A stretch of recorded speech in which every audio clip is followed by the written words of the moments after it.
Hey guys, what's up? I'm back again with an amazing and super video. In this video, we will be discussing about some new education policy which the government had brought for the students. There will be advantages for the students and their parents too. So please stay tuned until the last of the video. Let's go. The new education policy was implemented by central government on 29 July 2020. So now let's understand the history of this education policy.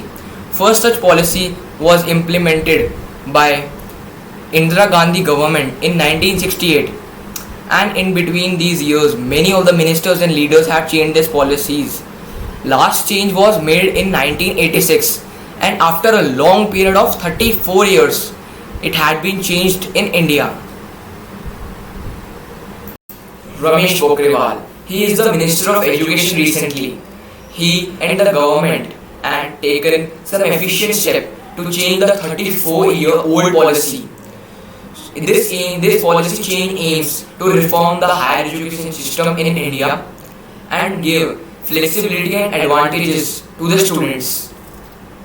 So the first bigger change which the government had brought, that in our country the existing academic structure was of 10 plus 2 structure, but now it has changed into 5 plus 3 plus 3 plus 4, which is more similar to Western developed countries. So in this 10 plus 2 structure, the education starts from the age of 6 years, and now in this 5 plus 3 plus 3 structure, the age of education starts from the age of 3. So it is more helpful and beneficial for the students who will be going to school now. So firstly, our education was divided into 10 plus 2 structure. Now it is divided into 5 plus 3 plus 3 plus 4 structure. So now let's move on to get some more information about this structure. तो पहले 5 वर्ष की पढ़ाई foundation stage रहेगी. इसके अंदर बच्चों का मजबूत मीन बनाया जाएगा और इसका करिकुलम NCERT का होगा. तो इसके अंदर प्री स्कूल के 3 ईयर और फर्स्ट और सेकंड क्लास शामिल होंगे. इसके अंदर बच्चों पर पढ़ाई का बोझ कम होगा और उन्हें खेलकूद व अलग अलग गतिविधियों से पढ़ाई कराई जाएगी. तो इसके अंदर प्री स्कूल के 3 ईयर्स और पहली और दूसरी शामिल होगी और खेलकूद और अन्य गतिविधियों से उनकी पढ़ाई होगी और उन्हें अलग अलग चीज़ों के बारे में जानने को मिलेगा. So children will be getting knowledge of teamwork and collaboration, self-identity. They will be developing curiosity in art, craft, music and many other things. They will be getting to know about alphabets, colors, numbers and many more things in their formative years. तो दूसरी सबसे महत्वपूर्ण बात कि यह 5वीं तक की पढ़ाई मातृभाषा व स्थानीय भाषा में ही होगी. तो अगर आप अपने बच्चे को अब मराठी, संस्कृत, गुजराती, बंगाली में पढ़ाना चाहते हैं तो अब आप ऐसा कर सकते हैं. अब स्कूलों का अंग्रेजीकरण का दौर खत्म होगा. Medium of instructions up till class 5th will be taught in their home tongue, mother tongue or their home language. अंग्रेजी में पढ़ाई की अनिवार्यता खत्म हो जाएगी और वो सिर्फ एक विषय के रूप में पढ़ाया जाएगा. तो अब हम कक्षा तीसरी से लेकर 5वीं तक की पढ़ाई के बारे में बात करेंगे.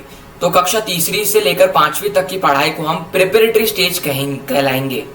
So in this stage, the children will able to learn different subjects. They will able to get different knowledge from different subjects. They will able to learn science, social science, maths and arts and many more other subjects.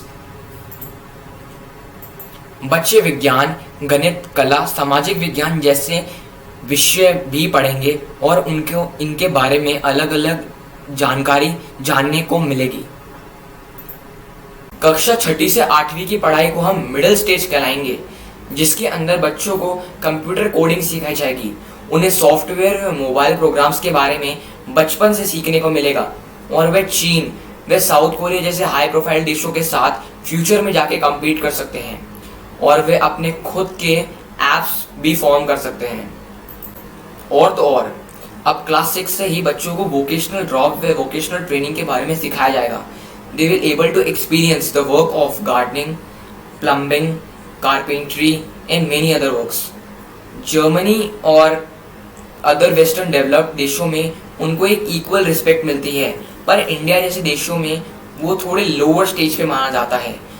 हम लोग अक्सर ये बोलते हैं भाई पढ़ाई लिखाई नहीं करेगा तो क्या गार्डनिंग करेगा, कारपेंट्री करेगा, पर उन्हीं जॉब्स को वहाँ पर एक इक्वल रिस्पेक्ट मिलती है। So by the change of the policy, students can able to find out their special talent inside them.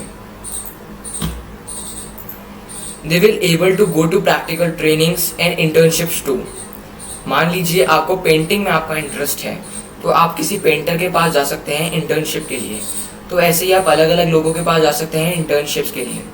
And there will be a period of bagless days in which student would experience these jobs and gain knowledge about these jobs. And from class 9 to class 12th there will be last stage in which children will be focused upon multidisciplinary studies, and they will be getting more flexibility and advantages in their subjects, and the pressure of board exam will also be reduced by the help of semester system. तो अब हम जानेंगे ये semester system होता क्या है। Semester system में हमारे पूरे साल में 2 सेमेस्टर होंगे, जिसके अंदर हर 6 महीने में एक परीक्षाएं होंगी। तो उन दोनों परीक्षाओं के अंक जोड़कर हमारी फाइनल मार्कशीट बनाई जाएगी। तो उसमें एक सबमिटिव पेपर होगा और एक ऑब्जेक्टिव पेपर होगा। ऑब्जेक्टिव पेपर के अंदर आपकी MCQs का एक टेस्ट होगा और सबमिटिव के अंदर आपके हैंड रिटन क्वेश्चंस का टेस्ट होगा। तो उनके आधार पे आपकी फाइनल मार्कशीट तैयार होकर करी जाएगी। तो अब हम बात करेंगे सबसे इम्पोर्टेंट चीज, द स्ट्रीम सिस्टम। अक्सर स्कूलों में ऐसा होता है कि हम क्लास 10 के बाद हमको 3 स्ट्रीम्स देती हैं, ह्यूमैनिटीज, कॉमर्स और साइंस। तो अगर कोई साइंस में चल जाता है तो वो ह्यूमैनिटीज के सब्जेक्ट नहीं पढ़ सकता, अगर कोई कॉमर्स में चल जाता है तो वो साइंस के सब्जेक्ट नहीं पढ़ सकता। पर अब ऐसा नहीं होगा। अब स्कूलों से स्ट्रीम सिस्टम खत्म हो जाएगा। अब कोई भी कॉमर्स का छात्र है वो हिस्ट्री भी पढ़ सकता है, वो फिजिक्स भी पढ़ सकता है, उसको जो पढ़ना है वो पढ़ सकता है। अब कोई आर्ट्स का सब्जेक्ट है, आर्ट्स का छात्र है तो वो बायोलॉजी भी पढ़ सकता है, फिजिक्स भी पढ़ सकता है, केमिस्ट्री भी पढ़ सकता है, उसको जो पढ़ना है वो पढ़ सकता है।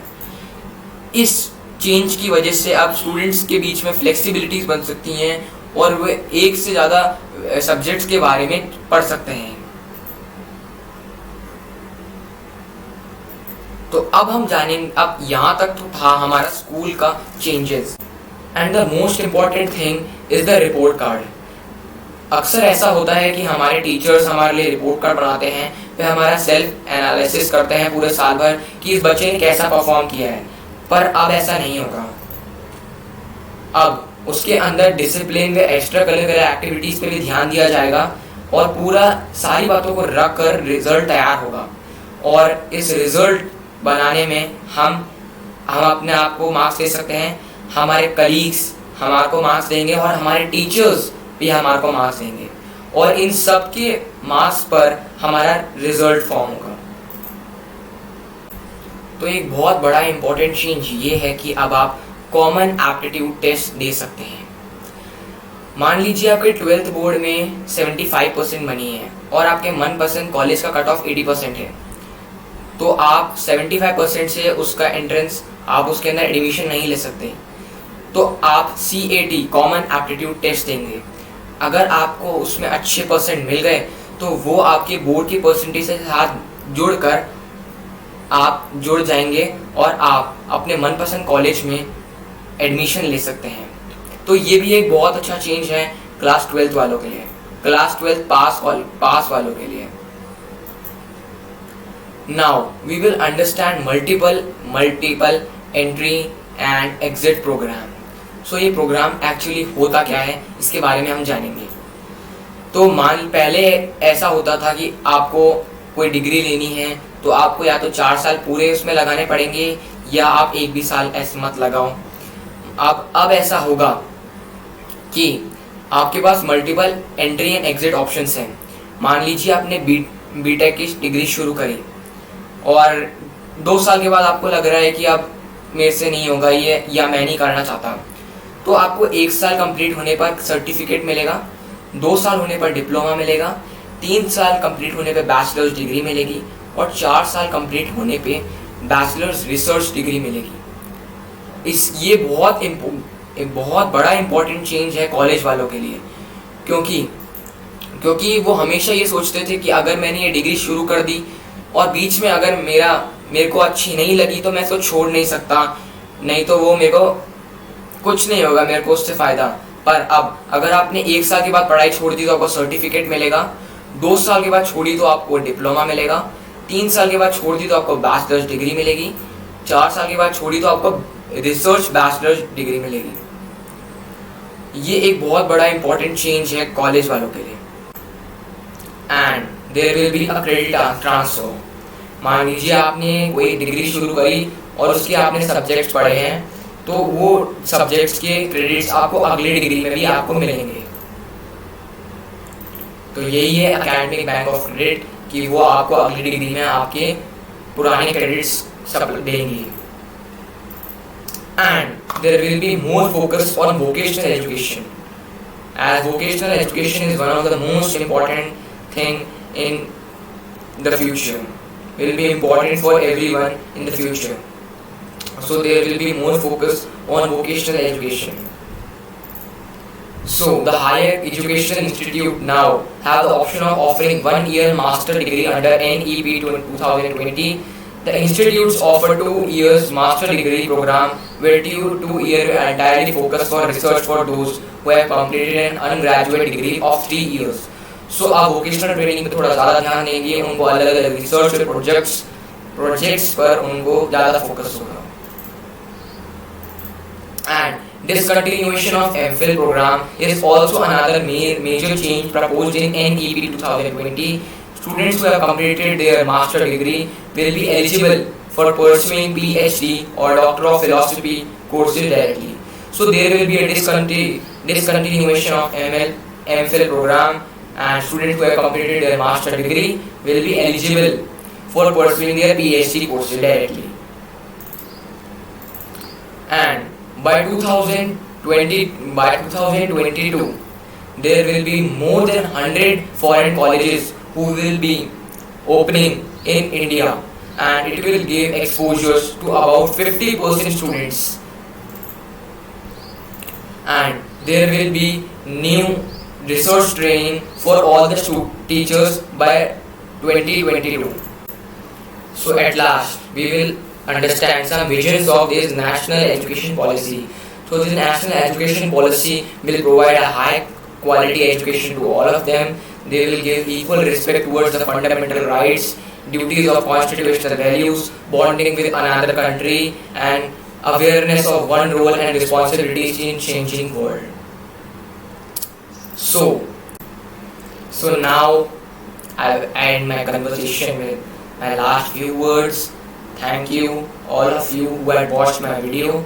Please like and subscribe my video for good and latest videos, and please press the bell icon so that you can be in touch with my latest videos. Bye.